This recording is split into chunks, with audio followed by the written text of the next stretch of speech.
Geek Vibes Live is rated G for geek.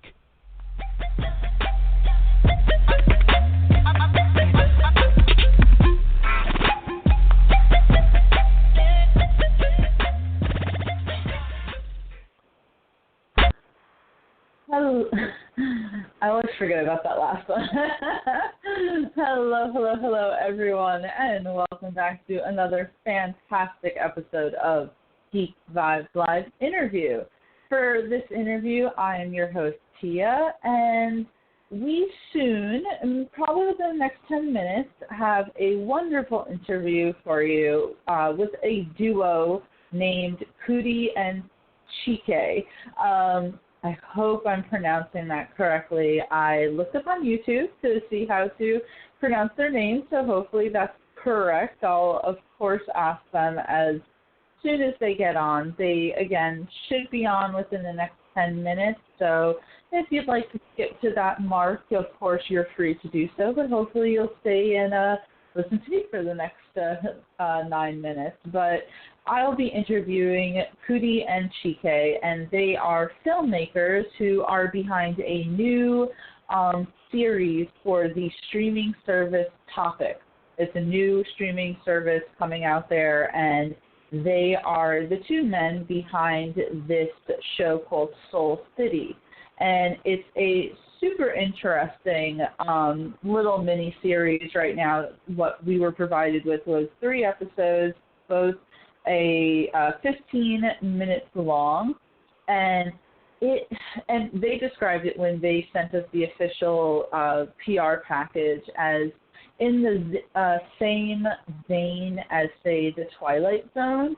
I would definitely agree with them. It is very eerie, but kind of fun, twisted, and each episode takes place in New Orleans, but different. Each episode, the 3, has a different story to tell. And it's amazing because they are able to do that within, say, 15 minutes. And it's kind of cool, this trend, it seems, to make, say, shorter stories. I think that's something that Quibi is doing quite well, and I'm not sure if all of the series on Topic are going to be like it, but certainly Seoul City is. And that's good because it gives you a chance to get the whole picture in 15 minutes, and of course, you're left wondering with more. And I did enjoy that. I enjoyed all 3 of the ones that I watched, and they're all different. The first episode is called Grace. The second is Pillow Shop, and the third is Give Man. And as I said, they're all different. They're really just, it's eerie, and you have that kind of feeling how you feel in the Twilight Zone where you're asking yourself, ooh, is it going to go this way? Is it going to go that way? And you're not exactly sure. And then, of course, you're left at the end with going, I wonder what happens next. And I really, really liked it a lot. I watched them a few times within the past week or so because we were given ample enough time to, of course, watch these. And I just really, really enjoyed it just because I like that kind of spooky stuff. I'm not, say, a horror fan. I much rather like things that are, say, brain teasers, and I felt that these definitely were brain teasers. And I liked what Coodie and Chike were doing. And these are 2 really talented men because we were given their director bio, and I have to read it to you guys. Their first collaboration was in 2004, where it resulted in a chart-topping video catapulting the career of Kanya West. Yes, these 2 guys are essentially responsible for helping Kanye West get to where he is. And that is really awesome. They came out with that. And they have all these other projects that have really just kind of received a lot of praise every time it seems that they put out something. So it's really cool to be able to speak with them just because you always want to speak to talented individuals. and especially ones who are doing something in the psychological horror range, because that seems like something that not everyone gets into. I always say this, if you have read any of my articles or listened to any of my podcasts, I feel like for a while horror just kind of felt the same. It was either torture porn, as I like to call it, with the Saw movies and movies that were in that same vein, or the handheld shaky camera ones, such as, Paranormal Activity and all of that.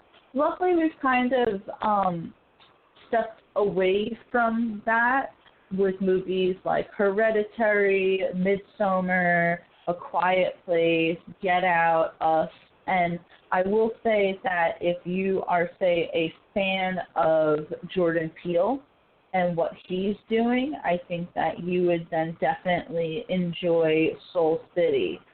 And as mentioned before, that is on Topic, and it is a new streaming service from First Look Media, and is curated for a curious and engaged audience seeking smart, provocative, and meaningful entertainment.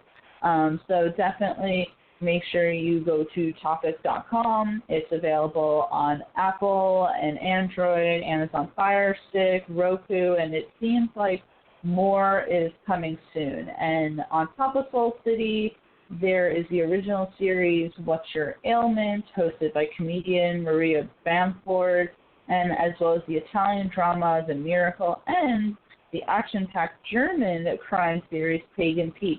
I really love things that kind of have medium from all different areas of the globe, just because this is something that I was actually speaking with someone very close to me recently, that it seems like the rest of the world gets our stuff from America.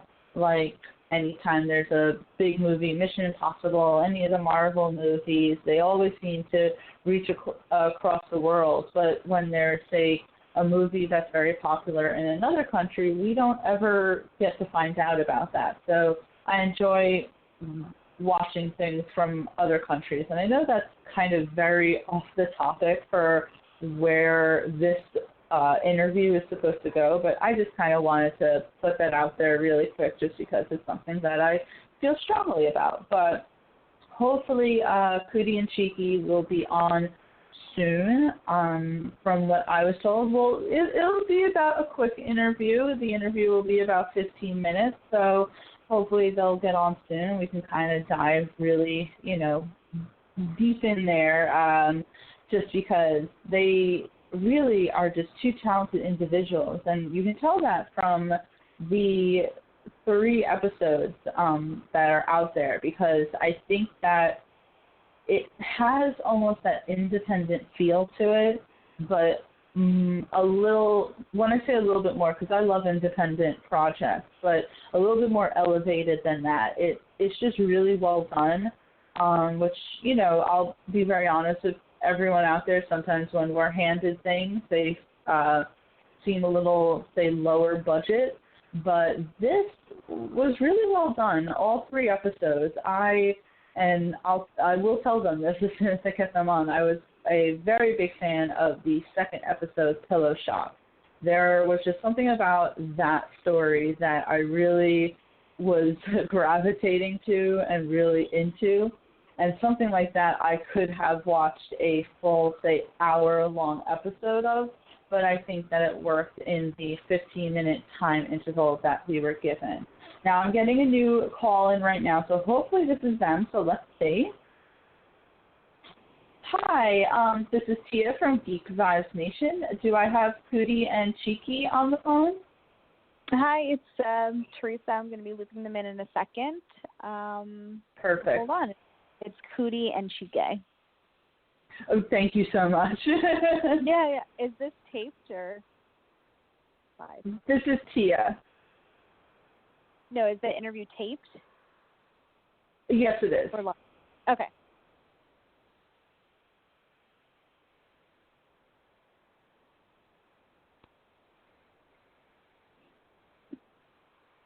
Okay. Coodie and Chike, you're on with Tia from Geek Vibes Nation. Hi, Hey, guys. How are you doing? Oh, I'm so happy to have both of you on. Good. Excellent. So it's Coodie and Chike, right? Correct. Awesome. Okay, I just wanted to make sure I got that down pat. I was watching YouTube videos yesterday to make sure that I got the pronunciation correctly, but you never know. But gentlemen, this is awesome. So you two are the filmmakers for the new series called Seoul City that is coming to Topic. Well, actually did come to Topic on April 30th. I have to say congratulations. It was so awesome. I was kind of giving a little bit of a background before I got both of you on. It's a psychological horror type of show, and I just have to ask, what was the inspiration, first of all, to have it set place in New Orleans and to kind of do it as a analogic a series where each episode is a different story? Well, this is Chike, and I'm actually from New Orleans, so a lot of the stories are just stories that, I've grown up with, I've seen from the porch. And so, which Coodie will tell you, a lot of these stories are actually, just dreams that I've had, and then we come together and flesh them out into stories.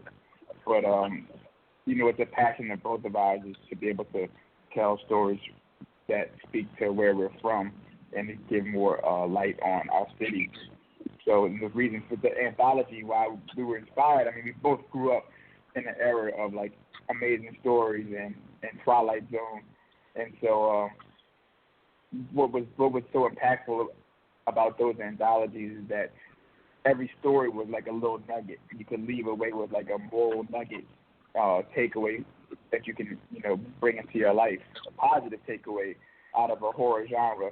So that was the inspiration behind having standalone pieces, so that you could actually dig and from the root of it. You can dissect the piece. You can find the gem in the root that'll be sort of that moral nugget that you can have more conversation around and have conversation around some ideas that we think still need to be talked about in society. Yeah, and the big inspiration too comes from God, like Chike said. He will have a dream, and then he'll wake me up like, yo, I had this crazy dream, and then we'll go talk about his dream, and then come up with a story on how we can, make it happen, to visually make it happen. So it all started there, but then, all the things started to align, just us being music video directors first, and then all of a sudden we documentary directors. So when it came to anything scripted narrative, we wasn't able to get it because we were considered first-time directors. So we really wanted to prove ourselves. So we was trying to figure out the way if we were going to do a short film or what we needed to do to prove that we can do this. And then we just God just let us meet Audrey and Jess, and then and then all the actors that we had relationships with, just being in the industry, and it all just came together for us to be able to tell these stories that was really in Chike's head that we brought to life. Yeah, and I'm glad that you had mentioned about how people kind of perceive you as quote unquote first-time directors, because when I was given the screeners for these episodes, I was really impressed by the production value, because you'll get sometimes where things do feel a little, say, more indie, which is perfectly fine, but I was really impressed with the level of production of the episodes. And I liked how you said that, you guys will kind of, nudge each other and say, hey, I have this idea. So did the idea for Pillow Shop come from an actual dream? That was I literally remember we were in Los Angeles, and it was 4 and 5 in the morning. I woke up, and the whole this whole journey just played out in my head, and so I wrote as much down of it as I could. I remember Coodie woke up and came up and I believe I was already on the computer typing. And he's like, "What's going on?" I'm like, I tried to wake him up. I'm like, "Gee, I got had this crazy dream," and then we just started going back and forth. And before the day was out, we had written a complete, and we don't even at this time we didn't even write like that. We're just writing, and we wrote a whole story. We had an illustrator come on and do a cover story for it and everything. And actually, we wanted to get Killer Shop turned into a feature-length screenplay. These young writers had approached us, and they adapted into a screenplay. We never got it off the ground, but you see, it came back to surface with these shorts, so it was dope. Nice, awesome. And the Chike relationship with Renzo too. I was saying Chike relationship with Renzo, who wrote it. How that all came about was, just happened. You just met. How did you meet Renzo? Yeah, so I met Renzo through a friend of mine, a childhood friend of mine, Truck. We call him Truck, but his real name is Alan Frederick. So Truck and I were working out, actually what became Give Man. We were working on this story for a while in New Orleans, and Truck had introduced me to Renzo because he was working with Renzo on a few projects. And so it's awesome when you can find people that understand the city that you're writing about, because oftentimes if you're not in LA or New York, it's hard to find writers, that are qualified enough. And I can't say there's not writers everywhere that's qualified, but it's just the industry exists in those places. So when you step out into markets where the industry normally isn't, there isn't as many people in there that work within the industry. So it can be difficult, but it's good to find people that also can experience from their life what you're talking about and be able to execute it in the format necessary. Yeah, and we're real spiritual, so it's like we understand that everything happens for a reason, that God just lead the way to make everything happen for the reason to be able to express and entertain, So it's like when we decided to do this, we realized that that New Orleans, we had New Orleans, we met Audrey. And then just so happened New Orleans, all the film crews that was in New Orleans, went back to LA because it was a big tax break at first. So all of these great people that were really good at what they're doing didn't have a job like they were having when Hollywood was in New Orleans working. So we got all these great assistant directors, just great, a great crew to help with this production. The art department was amazing. Like our props, they were really good. Matt Whittle and his whole team. I mean, we down to not even down to, but our Tweety, who pulled focus for us, is amazing. I want to work with Tweety on every project now. We really created a family that we can go back to and continue to produce projects with, and hopefully bring an economy. And we realized on this project how much a film can impact a city economically. So this was on a small scale. So just imagine if you can, on a consistent basis, bring large projects to a city, families can eat, So that's a goal of ours, especially in the cities that we come from. Yeah, I love that, because as we only, for me personally, who's someone who lives in New York, I've never been to New Orleans, and it's something that I would love to do. Oh, but wow. You only get, I know. I was wondering if I should even say that in there, but I'm like, but you only get little glimpses of New Orleans in the media, and it's great to have something where, as you said, you're bringing it to the city, you're getting people from the community involved, and that's really awesome. So are there going to be more episodes of Soul City? I mean, where is this going moving forward after this?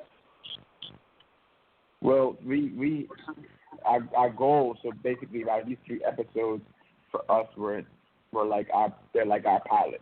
So we've already written out an entire season of how a season of Soul City would look in New Orleans, as well as how it would look in Chicago. So the goal of Soul City is, as in a franchise, is to be able to move around from state to state, to be able to execute within the genre of horror, but more importantly to bring to the forefront the nuances of Black culture within these different cities, because every city is different. Every city expresses itself differently because of the history of the city. So New Orleans is very unique, but so is Chicago, so is Detroit, so is New York. So our goal is to be able to shed light on all those various nuances, city to city, and through this genre. Yeah. So as you said, because every city has its little tall tales and everything, and you felt that with the New Orleans, and that would be really interesting to see it from state to state. So I certainly hope that is something that we definitely see moving forward. When it comes to, say, the casting of Soul City, are most, especially for the first episode, right? I mean, I really felt like those women were super authentic. Were most of them, say, from the city, were they first-time actors? Yeah, this is Chike. So the cool thing about it is, when you work in the city, is being able to tap into the local talent. I mean, New Orleans is a very artistic, expressive, creative city. So, there's an endless amount of talent there. So we had some great local actors. But the thing about it is New Orleans is also a spot where a lot of shows are being shot. You have Queen Sugar. You have, like Coodie just mentioned earlier, there was a period where film was really revving up there. So you have these amazing actors that got trained up, and at one point could have caught their break in New Orleans. But when the film industry left, they didn't really get a chance to become that leading actor. So now you have a bunch of actors that catch roles in projects that when they come along, they might be supporting in a Queen Sugar, but they have the chops enough to actually carry something. They just don't have the opportunities unless they go out to LA, So the goal will be to continue to put actors in a position to get bigger roles. Because we have the ability to cast them for that, as opposed to, playing the same Hollywood game and reusing the same characters for marketing purposes. Mm-hmm. Right. And do you guys see bringing anyone, say, from your music video background, are we going to see Kanya West one day on your Soul City or anything like that? You already know we definitely will do, we thought about Currency for an episode in New Orleans or Common in Chicago. So, we definitely want Erykah Badu if we ever hit Dallas. So, yeah. Awesome. All right, well, I'm going to look forward to that. And besides Soul City, is there any other projects that you guys are working on right now that we should definitely keep an eye out for? I think we met. Yeah, go ahead, you guys. I was going to say, we're working with RTG and Slam to basically comb through the Slam's entire IP, their collection of magazines and articles dating back to '94. So we're aggressively tackling those magazines to comb through for stories to bring and express in the forms of either features or documentaries. So that's very exciting. We've already pitched a couple really cool things that people are showing some really good interest in that. So on the horizon, you'll definitely see some more from the sports genre, which is perfect right now since we can't really see live sports, so it'll give the sports enthusiasts some material to come through. But we have a couple other projects that we're writing on. Like I said, the Soul City, we're excited to see if we can get that off the ground as a full-length series. So we did some interest there. But a couple of things I wish we could talk about right now that are really big, but we can't. But you'll see it when they happen. Yeah. I always get that with talent. They'll say, I can't talk about it, which I completely understand. We're just going to have to all sit here and wait. Right. Oh, man. But, Coodie, Chike. Also, real quick, we want to give a shout-out to... Yes, please. I was going to say real quickly, because we didn't get a chance to talk about the Inception part, but I just want to shout out Audrey Rosenberg and Jess Jacobs from Invisible, because they're the ones who walked us into topics. They're the ones who had the relationship and came to us to see if we had anything, and really, really fought for us, and believed in us based up. The reason why it's so important is because we hadn't done a narrative, scripted narrative yet. So without that, they still believed in the chops for us to be able to execute on that level. And they really fought for us over their topics. But once we pitched it over their topic, Mona Pascal over there, she also fought for us within topics to really get it off the ground, and was excited from day one. So just want to give a shout out to them for really believing in us from the beginning. Mm-hmm. Yeah, absolutely. No, it's super important to kind of, bring in all these different voices and talents, and I'm really happy that you guys do have the opportunity to put your projects out there on Topic, and I certainly hope that everyone who's listening goes to Topic.com and check this, wonderful series out. I appreciate both of you guys coming on here and speaking with me. I loved Soul City, and I'm really interested to find out and watch more of this, anthology psychological horror show. Oh, thank you so much. Yeah, thank you. Thank you, guys. And everyone, thank you so much for listening to Geek Vibes Nation. And make sure you check out more from Coodie and Chike. Thank you, gentlemen. Let's go. Okay.